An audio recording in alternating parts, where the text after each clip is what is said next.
Muy buenas, esta es la Academia English on de Astillero, yo soy Fernando. Vamos a hablar sobre el orden de las frases en inglés. En español puedes poner las frases en el orden que quieras. Puedes decir, ayer fui al cine con mi primo, o ayer al cine fui con mi primo, o con mi primo al cine fui ayer. En fin, puedo ponerlas en el orden que quiera. Muchos de esos órdenes suenan raros, pero todas están bien, y todas se entienden, y todas mantienen el mismo significado. En inglés no es así. En inglés el orden significa. En inglés las cosas son según dónde están. Es decir, la misma palabra puesta en un sitio puede significar una cosa distinta a puesta en otro sitio. El orden, así en general, es este. Sujeto, verbo, objeto indirecto, objeto directo y circunstanciales.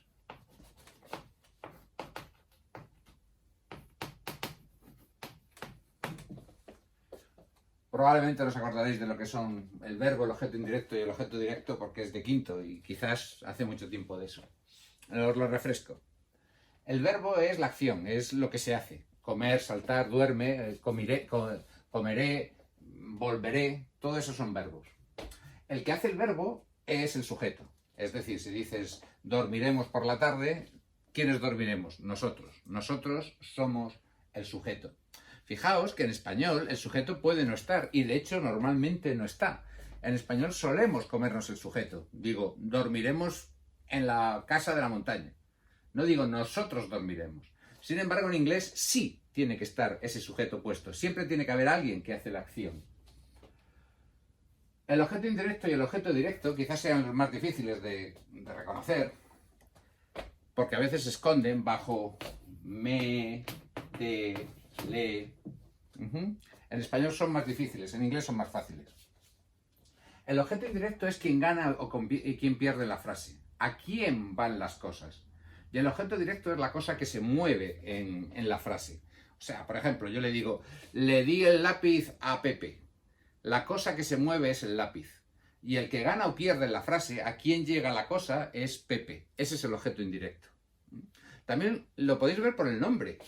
Por ejemplo, vamos a imaginar que yo te digo, le das el lápiz a Fernando. Tú le das el lápiz a Fernando. Para hacer eso, lo primero que tienes que hacer es coger el lápiz. Y después me lo das a mí. Por eso se llama objeto directo. Porque tu acción recae directamente sobre el lápiz, que es lo primero que haces. Y después, al final, llega a mí. Y por eso yo soy el objeto indirecto. ¿Bien? Bien. Y los circunstanciales son pues las circunstancias en las que se hace la acción. Por la mañana, por la tarde, rápidamente, de uvas a peras. ¿Sabéis? Los circunstanciales en inglés van ahí. Menos uno que es los adverbios de frecuencia que van aquí delante del verbo. Pero son solo los adverbios de frecuencia. Entonces, ¿por qué es importante saber el orden en inglés? Porque muchas de nuestras frases que hacemos en el orden que queremos en español, en inglés no van a ser en ese orden. Y si las hacemos en el mismo orden que en español, la frase, aunque tenga palabras inglesas, va a ser una frase española. Mirad, por ejemplo, esta frase. Me lo dijo Adela. Esta frase es perfectamente normal en español. Pero en inglés no sería así. El verbo es dijo. ¿Quién me lo dijo? Adela, este es el sujeto. ¿A quién se lo dijo? A mí. Este es el objeto indirecto. ¿Y qué cosa dijo? Pues no sabemos lo que dijo, pero lo que dijo está representado por el lo, que este es el objeto directo. En inglés, esta frase tendría que ser primero sujeto, Adela. Segundo verbo, dijo. Después objeto indirecto, me. Y luego objeto directo, lo. Esta frase en inglés sería Adela díjomelo. Ya veis que es radicalmente distinto a nosotros. En inglés os va a sonar mejor. Adela told me it. ¿Bien?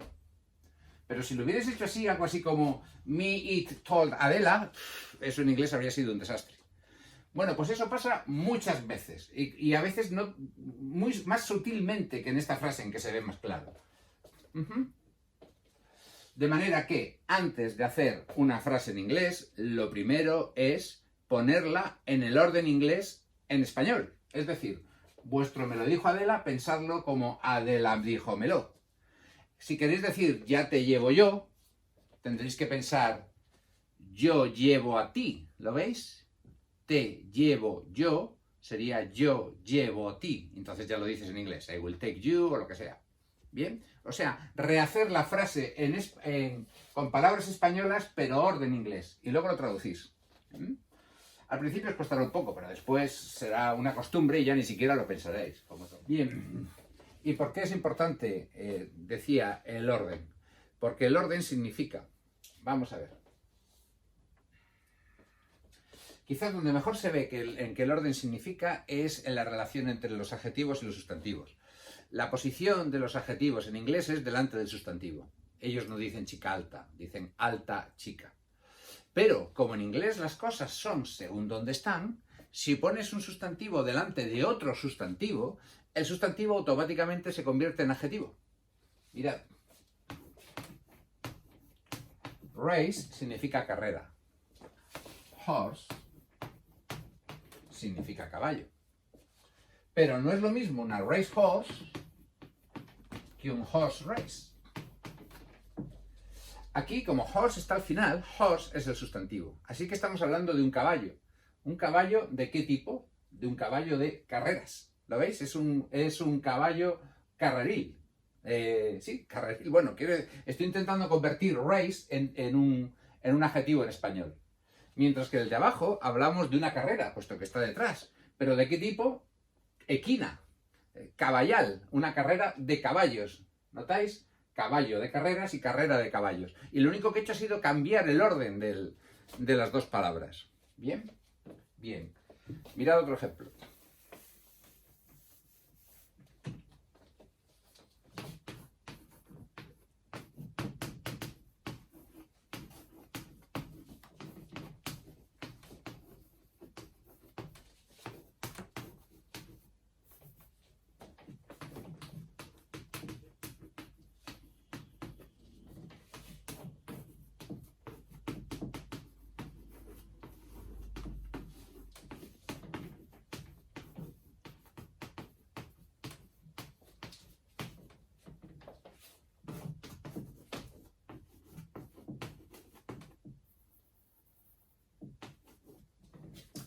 The king fed the dogs the prisoners.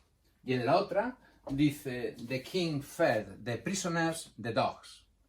Las palabras son las mismas, la frase es de arriba y la de abajo. Solo he intercambiado dos elementos en la parte del centro. Si analizamos, fed tiene que ser el verbo, porque está ahí, porque es el verbo. Y the king, como está delante del verbo, debe ser el sujeto. The dogs tiene que ser el objeto indirecto, por la posición en que está. Y the prisoners tiene que ser el objeto directo. Mientras que la frase de abajo, fed es el verbo, the king es el sujeto, the prisoners, ahora the prisoners es el objeto indirecto, porque está ahí, y the dogs es el objeto directo. De forma que en la frase de arriba significa el rey dio de comer a los perros los prisioneros. El rey dio de comer a los perros los prisioneros. To feed, fed, es dar de comer, alimentar. De manera que es un rey malo que echa a los prisioneros a los perros para que se los coman. La de abajo es el rey dio de comer a los prisioneros los perros. De forma que es un rey no tan malo que a los prisioneros les da de comer perros. ¿Veis que el significado es totalmente distinto? En fin, en una frase uno preferiría ser el prisionero y en la otra no. Y sin embargo, lo único que he hecho ha sido cambiar el orden de la frase. Pero es que si the dogs cae aquí, the dogs se convierte en objeto indirecto. Y si lo que cae aquí es the prisoners, el objeto indirecto es the prisoners. En español lo tenemos que marcar. ¿Veis que he puesto aquí a cuando he traducido? Porque en español, como puede estar el objeto indirecto y el objeto indirecto en cualquier sitio, pues lo tenemos que marcar añadiendo a o para. Y a lo que le ponemos a o para sabemos que es el indirecto. Y lo que no es el directo. Pero en inglés no tienen ese a y ese para. No lo tienen porque no lo necesitan. lo hacen con otro elemento que es el orden de la frase. ¿Veis? Fijaos en español, en inglés, ¿cómo se dice te quiero? I love you. ¿Cómo se dice quiero a Pepita? I love Pepita. ¿Lo notáis? No es I love to Pepita, sino I love Pepita. No me hace falta el to, porque Pepita, por estar ahí, es a quien yo quiero. Entonces, si ponéis una frase en inglés en el orden español, a saber qué estáis diciendo. ¿Bien? Bien, esto veréis que eso es importante para un montón de causas, un montón de casos. Es que cuando en los idiomas no solamente te comunicas con palabras, hay otros elementos para comunicarte. Por ejemplo, en español es muy importante el tono de voz. No es lo mismo decirle a alguien qué canalla eres que decirle qué canalla eres. ¿Veis? Y sin embargo las palabras son exactamente iguales, pero el significado se altera radicalmente con el tono de voz. También son importantes los gestos.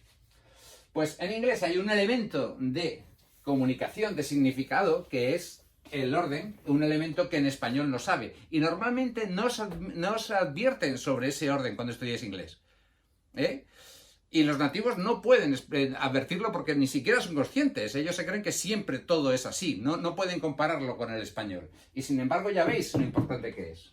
Voy a poneros otro ejemplo. Quizás ya más avanzado, Para entender este tenéis que saber otras cosas.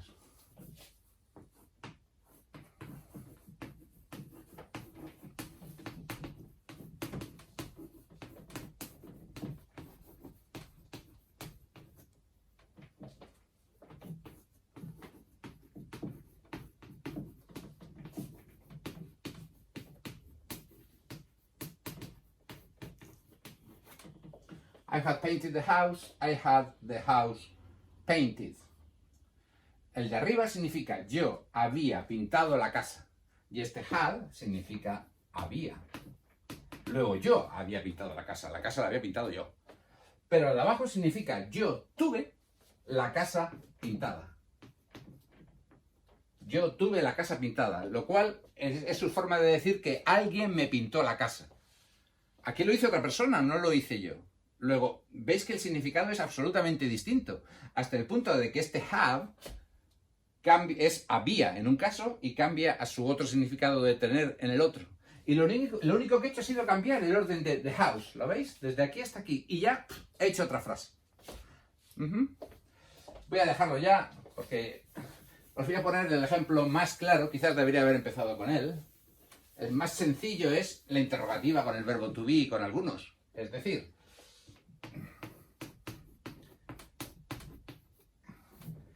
esta frase está en interrogativa. Incluso si no pongo signo de interrogación ni nada. Pero está en interrogativa porque el orden es interrogativa. Y esta frase está en afirmativa. ¿Lo veis? En español eso no ocurriría. Eres tú, tú eres. Lo único que lo cambia es el tono de voz. Bien, pues lo dicho. A partir de ahora, cada vez que hacemos una frase en inglés, siempre que hacemos una frase en inglés, primero reorganizamos en español el orden en orden inglés. Y ya luego traducimos, que es lo más fácil.